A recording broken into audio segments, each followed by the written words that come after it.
When it comes to the stocks that are performing the best right now, it is the blue chip market leaders, industry leaders.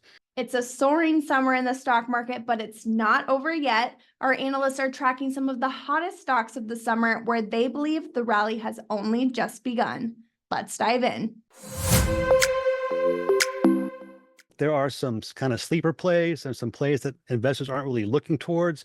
And inside the chip sector, especially, one of the ones I'm looking at is Broadcom, AVGO. They've got a great position with embedding AI into devices, especially with Apple. And I think that they will have a market leading position for some time to come.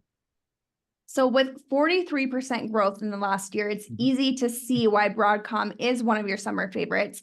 But it does come with a hefty price tag. We're talking over $1,700. The company did announce a 10-for-1 stock split is coming in the future. Chris, is it better for investors to get in before the split, or should they wait until the cost of entry is more attainable? Okay, so let's remind investors that a stock split's really just a mechanical move. It doesn't or it necessarily shouldn't affect a company's overall valuation, but what it does change is how investors feel about a stock. And that certainly has been the case. Broadcom announced their stock split, I think about a week ago. I think it was around June 12th or something. The stock's up about 20% since then. That's the effect that a stock split can have, because investors believe that you're going to see higher earnings, you're going to see higher revenue, they're bidding the stock higher. Now, should you get involved?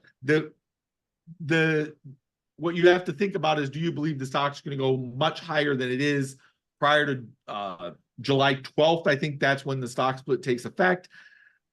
Right now, that's a pretty big gap to fill. I don't know if Broadcom's going to go higher. I'd be looking for a little bit of a pullback, but I certainly could understand if an investor wanted to chase it a little bit higher. Right. I agree with the buy the dip outlook. Broadcom is trending higher. It should continue to trend higher. Like Chris said, the split really just affects sentiment. Yeah. It increases ownership to some degree. But I want to point out that NVIDIA just completed their stock split. We had the same outlook, kind of wait to buy the dip, maybe have a dip after the split, but it didn't come. That stock is still rocketing higher. Broadcom could do the same.